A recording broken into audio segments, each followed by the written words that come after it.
Feeding the world is a challenge which unites us every day with our nutritious products.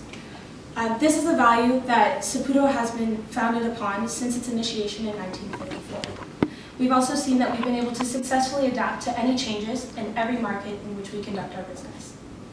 But Saputo's determination to feeding the world is something that will never change. It will forever be ingrained in our brand value. And today, we have used this challenge as our inspiration. So good afternoon, Mr. Saputo and Board of Directors. My name is Fabiana, and today I'm joined by my colleagues, Juliana Obal, Armin Baines, and Josh Kipsa. And today, we're exceptionally excited to take you through our strategy for ensuring that Saputo emerges as a leader within the global nutrition market. Saputo is a world-renowned brand and a company which is among the forefront of global dairy producers.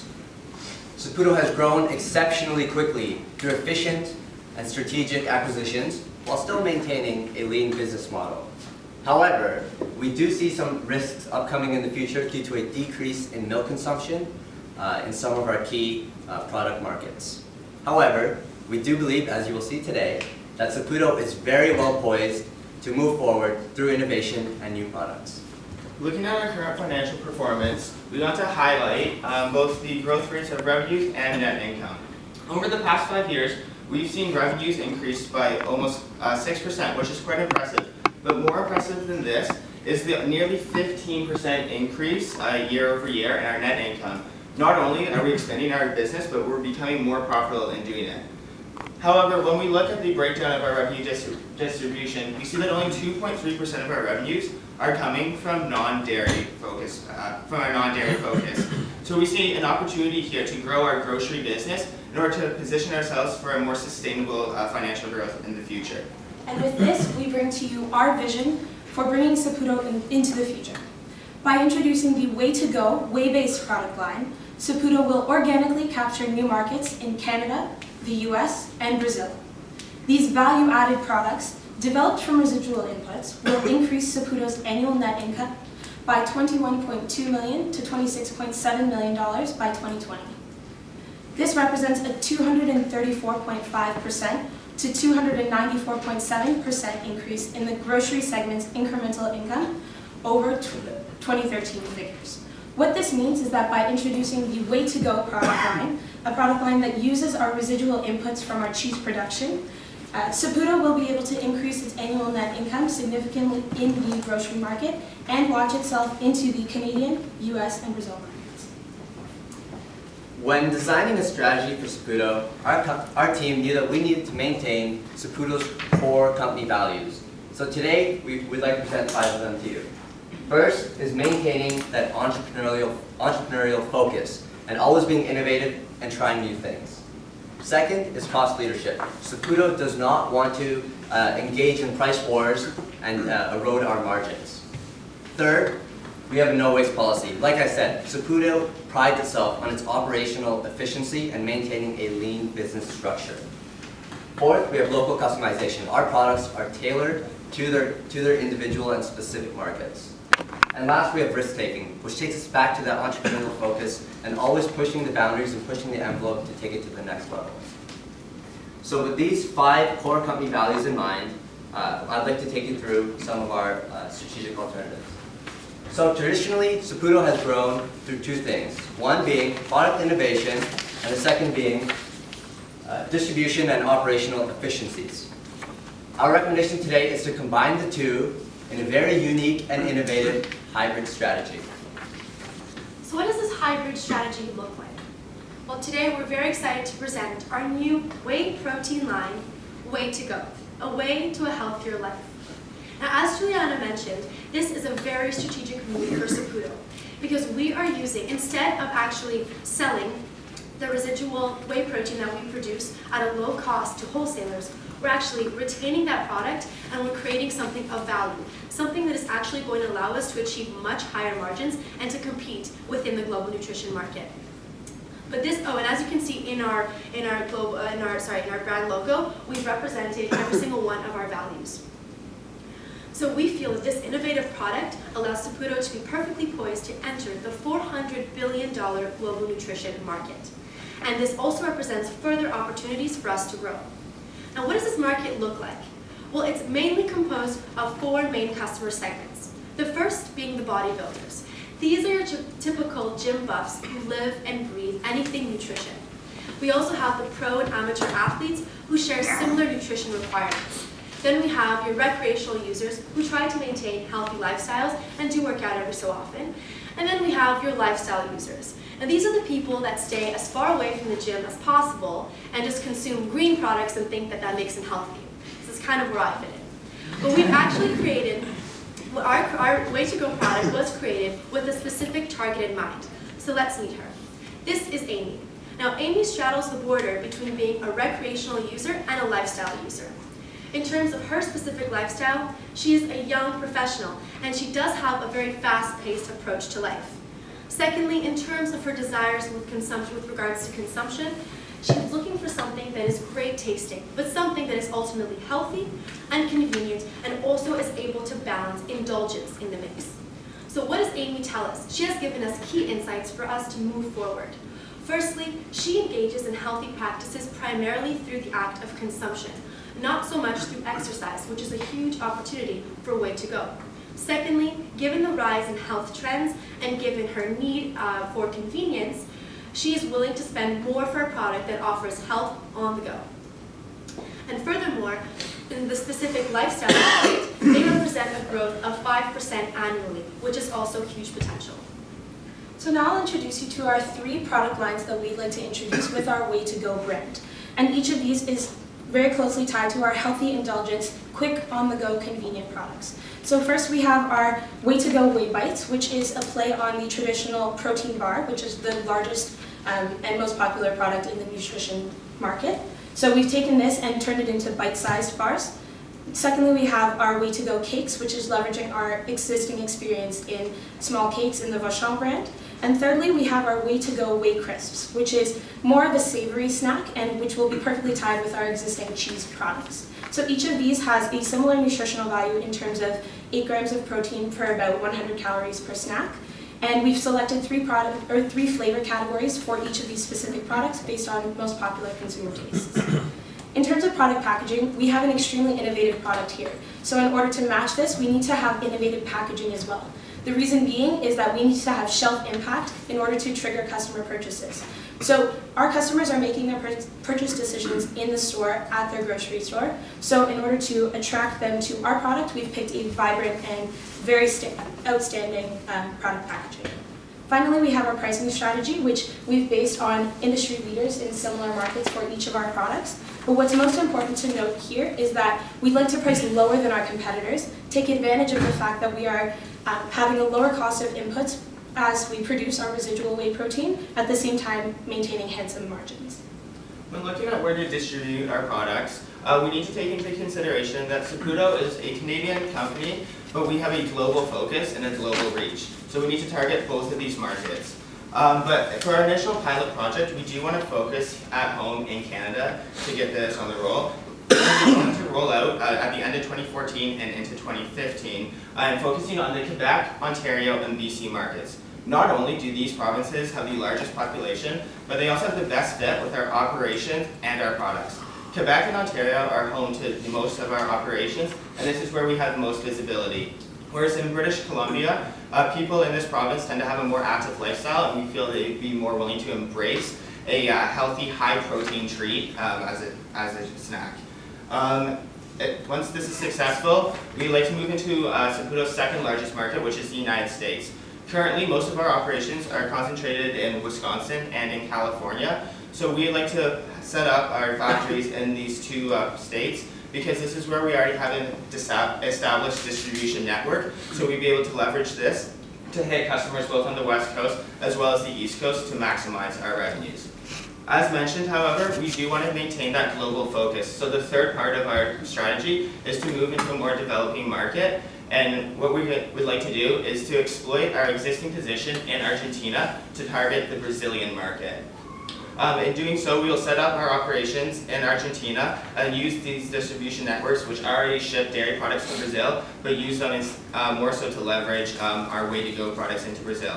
And why Brazil? Is because Brazil is a large and expanding market where dairy products are already common for people's consumption, so we feel like our product will fit in well. As well, Brazil has the highest global net interest in whey protein, so we feel like people in this market will be interested in pursuing our product as a snack. And finally, this will allow us to better leverage other Saputo products in the Brazilian market, which I said is increasing with time. So we can see that we have a great strategic fit with Way to Go and Saputo. As read from your most recent annual report, we will maintain our focus on optimizing the use of our raw materials, notably from our whey products, by increasing our flexibility and product diversity and expanding product lines such as value-added category. Way to Go fits this idea perfectly. We are using a byproduct from our already existing cheese and dairy operations, and rather than selling it to our industrial players at a lower price, we're going to use it as a value-added component in exercising this new product line. So the strategic fit within the company is clear. But how can we ensure that once this product is launched in the marketplace, that it gets adopted and loved by our customers? Well, we've developed a three-pronged promotional strategy with three main objectives. The first being to educate. We have to inform all of our stakeholders about this new move in the protein market, not just in terms of its health benefits, but also in terms of why it's strategic for our company. Secondly, we want to engage. This is primarily for our customers. We want to be able to create an experience for the brand that extends beyond the consumption setting. And thirdly, we want our customers to react. We want to create a sales promotion incentive program that encourages trial and repeat purchases. And all of these three key tasks, to educate, engage, and react, all lead to creating a big, large Saputo brand with the positioning that they are the best dairy processor in the world. So let's look at our education component. The employees at Saputo we take very seriously. This is something that we cater a lot of care and attention to, which is why any strategy that moves into a new direction is going to have to be paired with an extensive training program. In this case, we want to inform our employees of the new product so we can create the necessary internal alignment that propels our consumer launch forward. Secondly, the media is going to be greatly important as well. Months prior to our launch, we're going to be alerting our key media players that this new product is coming. This is essentially going to provide the right catalyst that serves as a foundation to, again, propel our customer launch forward. And lastly, our consumers. We need to be able to inform them of the new product that's arriving, and so far we've been very well at always providing a consistent message on all of our communication platforms. And as you can see here, we've created an example on our existing website to show what our informational strategy might look like in this case, where we're introducing our Way to Go products and we're encouraging our customers to find out more. Looking at the second prong of our promotional strategy, engaging. We would like to foster a strong relationship between our customers, and there's three ways that we will do that. Here's the first. We would like to diversify our advertising spending, both in traditional channels as well as utilizing crowdsourcing in order to find future flavors for our Way to Go products.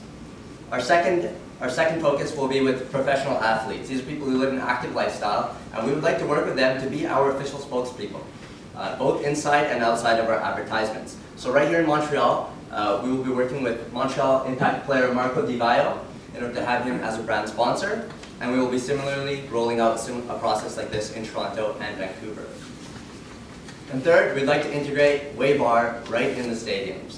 So Saputo actually has a family ownership of the Montreal Impact and Saputo Stadium where they play. We'd like to have Whey Bar right in there as a commercial outlet so that fans who are watching the game can come and purchase Whey Bar products and enjoy them while they watch our sports play. And likewise, we have existing strong relationships with both Maple Leaf Sports and Entertainment, as well as Aquilini Sports and Entertainment in Vancouver. So we would like to implement similar processes in their stadiums. Next, we can look at our third point, react. We would like customers to come in and try our products for the first time, as well as foster repeat purchasing. And so the way that we're going to do this is through couponing. Our products pair very well with some of our existing Saputo branded family products. So we'd like to pair coupons with our cheeses as well as with our milks in order to foster foster further and quicker growth of our products.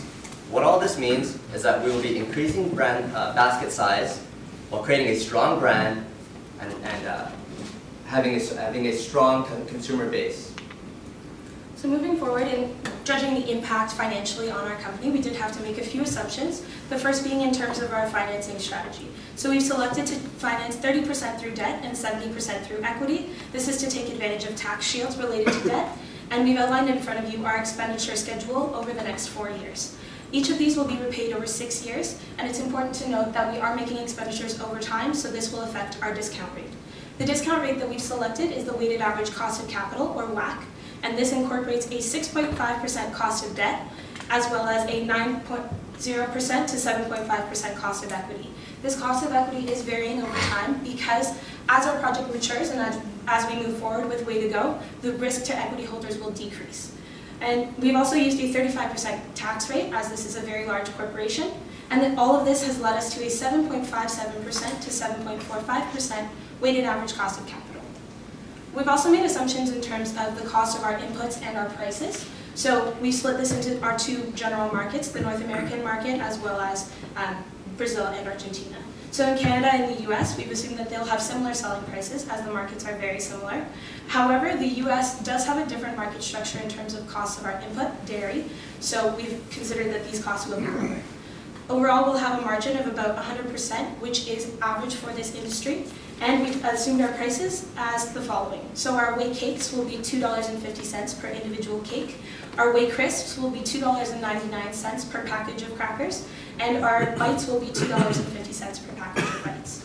So in our following market, Argentina and Brazil, again, we'll have lower input prices because Argentina is a low-cost production region, and lower selling prices due to the different demographics in Brazil. Again, we'll have similar margins of 100% or greater, and our prices in Argentina and Brazil will be $1.79 for our cakes, $2.49 for our whey crisps, and $1.79 for our whey bites. These assumptions have led us to the following projections for sales units. As mentioned earlier, we will be staggering our growth into different markets. First in Canada in 2014 and 15, the United States in 2016, and Brazil in 2018.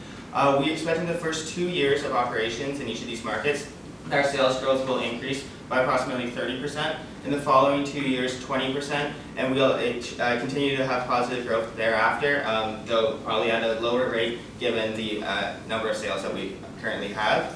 But this will give us, over this 6-year period, an annual growth rate of about 52% given all of our markets. This leads us to the following revenue projections. Revenues between $94 and $123 million by 2020. And this is a 68.7 to 82.4% increase over our revenues achieved in the grocery segment in 2013. So we can see that this segment will be a large part of our grocery segment, especially given that we will be operating not only in Canada, where we currently operate for groceries, but as well as in the United States and in Brazil. This leads to our following net income projections of between $21 and $27 million by 2020. This is where we have our huge 234 to 300% increase in our net income. Again, this is because not only are we producing at a lower cost with our whey, as well as a higher margin, given that we are a health food product, but we're operating in more markets. So we can see that there is a good fit not only in grocery but also in Saputo as a whole. We will make up between 1.3 to 1.5% of total sales, whereas 4.5 to 5.5% of total revenues. We can discuss our fit in the market more in Q&A, but I will pass it over. Okay, let's take a look at our implementation. Our team made sure to design an implementation strategy which was both replicable as well as transplantable, which is very important with our growth strategy. Starting in 2014, we have a very ambitious outline for you. We're excited to get this out of the door, so we'd like to immediately begin contract negotiations with our entire supply line as well as marketing, as well as gear up for a product launch at the end of the year. Now moving forward, as we expand and as we grow, we'd like to purchase more and more facilities, as well as train train more employees for these facilities, and moving forward for a 2016 United States launch. Now, if we're successful in North America, We'll be moving into the Brazilian market through our Argentinian factories in 2018. Now, at this point, we'll take a pause, evaluate everything, how it's gone, and look forward to see if further global expansion is a viable route. So we feel confident with our recommendation that we've positioned Saputo in a great position. Okay. So we place Saputo in a better position for future global expansion, and I'd like to thank you for your attention and now open the floor to questions.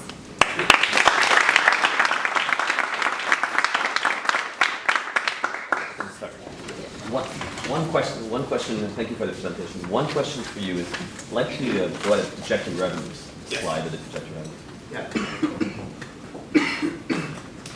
How can you convince me this is the best strategy to grow? If I look, we're a $5-6 billion company as far as revenues, and when I look at every year, 2015 less than 20 million, 2016 less than 20 million, 2017 is only 50 million. Yeah. We've been growing. 2008 we had 5 million, 5.7, 2009 of revenues, 2010 5.8, 2011 6 billion, so 200. Are we slowing our growth by using your strategy? The reason why we chose this strategy is because we know that Saputo already has excellence in growing through the cheese and dairy segment, and that we will probably continue to do so through further acquisitions. But we've noticed that there hasn't been as much growth in the grocery segment, so that's why we want to focus on diversifying our revenue sources by focusing on this segment. But have you looked at other strategies to make sure that this was the best one for our growth? We felt that this would be the best way to diversify revenues. In terms of growing the cheese segments, we do believe that the current strategy of acquisitions is the best way, and we do recommend that Saputo go forward with this strategy. But that's why we've chosen on this as a source for revenue diversification.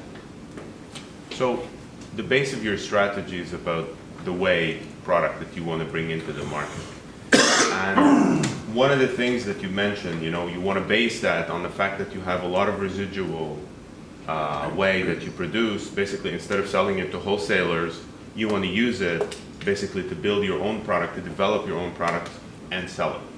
You realize that you're venturing into a new market. It's a different niche, okay? It's a different customer segment in the market, and requires tons of marketing and to penetrate this market. I have two questions. How much realistically you think you will need for you to go compete with the 3 or 4 big competitors in the sports industry that they're selling these kind of products, that they're already established as sponsors, and not just the soccer, but we're talking football, baseball, hockey, different kinds of athletic markets. They're already established, and you want to penetrate and compete with these guys. So, and they're probably through the channel, they're buying your whey that you're producing. So you are definitely pushing people in the wrong direction. So based on that, my question to you, do you think we have enough capacity or raw material in whey for us to say, well, we're not selling you anymore, we're keeping all that for us, and therefore we're going to kill you? Do we have enough whey for us to go penetrate the market and kick ass? Are we going to depend on other producers of whey in the industry? Because when we're going to get to the point, we're at a point of no return, we're introducing new products, we're telling everyone we're competing with you. So do I have enough raw material in my industry today, in my capacity, to go forward and beat on the competition that they're already established? I'm not sure you demonstrated that. Essentially, what we did, because we went into this market, we were careful to utilize all of the same raw materials and all of the same processes that we do within our bakery segment. So in that case, our production facility and our production strategy isn't going to be, there's not going to be much of a deviation on that standpoint. And to address your question about being able to produce enough whey, our strategy here is definitely gradual. We're not saying that we're going to stop producing whey to other one of our clients. We're just saying that this is our strategy that we're going to begin to implement. So the transition from being a supplier as opposed to a producer of whey products is going to be gradual. And secondly, we feel that with we do understand that while we're competing in this market, a lot of the people that we used to be our customers are now going to be our competitors, but it's going to be a mutually beneficial relationship to be working with them in this case. But this is where it's really dangerous, because you're getting venturing, spending a lot of marketing costs. We're talking millions and millions of dollars. And if you're not aggressive from day one, all your competition are going to figure out a way to reduce their prices to compete with you, so people don't go and pick up the Saputo product. They're going to pick up the EAS or the Ben Weeder or whatever, and you guys are not going to be able to sell your first tryout on the market. You're going to give it away or something. So it's a major loss. You have to make sure that you have enough capacity so you're independent, if that's your strategy, because you don't have the advantage of the other guys. So that's where I have issue with your strategy as a whole. Another way that we'd like to mitigate the competition directly with our competitors is that in going into whey-based baked goods, it is slightly a different market. The biggest focus in our nutrition foods is the bars as well as beverages, and then the whey protein itself in bulk. So by targeting towards whey-based snacks, we'd like to slightly differentiate ourselves from these competitors and target a more niche market. Thank you. I wanted to ask about the manufacturing. You were talking about having it done in Montreal and then having some done near the Scarborough plant. What are the manufacturing challenges and the distribution challenges with this product? So if we're developing new packaging, are we going to be now making this in 3 different places, or are we going to do it in one place and then ship it to different places? And then is there some perishability that we have to worry about? In the Canadian market, we will be setting up our factory near Scarborough, which is where we have our one grocery factory for Saputo currently. And we'll be using the distribution network, for the food networks that we're using there, which already distributes our grocery products throughout Canada. So we'll be using that in the factories. Talk a little bit about your promotional objectives, talk about getting a lot of athletes to support you, trying to get into concessions at various places. How are you going to break into it? Most of the athletes you mentioned already have exclusive contracts with other competitors, essentially. And when it comes to concession stands, they're pretty protected before they let other people in, because that's huge markets for them. How are we going to break into that market? Certainly. So at least initially, we don't foresee this being a problem, considering that we are the owners of our Montreal stadium, as well as team. And we also believe that we have very strong relationships with the other Canadian cities that we are targeting with Maple Leaf Sports, as well as Aquilini Sports, because we have worked on projects with them, side projects. Moving forward, as we expand into other regions, we once again would like to utilize existing relationships while fostering new ones. We also believe that there will be a demand for our product, because at that point we'll be able to show success from our previous endeavors. It's going to take a while to show success, though. So, if you're basing it, we're going to show success and they're going to let us in, well, it's sort of like a chicken or the egg. You need to get success before they're going to let you break into the concession and just allow you to start selling new products in their other stadiums. Which is why we've chosen to go with Montreal as our initial entry into that strategy, because we have ultimate control. Which is great, but all due respect, that stadium holds what, 10,000 people? There's not a lot of people at the soccer games there, so that's not a huge market to break into. It's a different niche. It's a different category that you're trying to venture in, and it's going to cost millions and millions of dollars if you're successful. That's the whole point we're trying to make. The benefit of our project as well is in mitigating risks. We obviously hope to be as successful as possible, but in the case that in our earlier pilot project in Canada we are unable to be successful, the inputs into our project and the inputs into each of our 3 product segments are very similar to our existing inputs in other brands that we do already own and have proven to be successful. So the carryover there would be very easy, and if it was again unsuccessful in terms of wheat or whey sales, we could always revert back to industrial sales. We have time for one more question.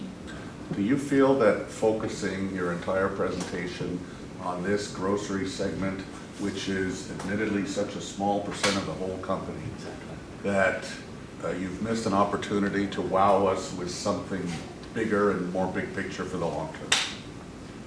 We actually feel like this is the big picture, essentially because we're reducing our dependence on the dairy market. And as we've shown, our research has shown that the consumption of milk is decreasing. There is a lot of volatility in prices in that segment, so we're actually reducing our dependence on that big industry, and we're seeing an opportunity to grow. And with this specific segment, the Globe and Mail actually released an article about Saputo not being an effective competitor within the global nutrition market, where they are basically lagging. So we found a huge opportunity here to really step up our game and create a new product and new direction for the company. Thank you. Thank you very much.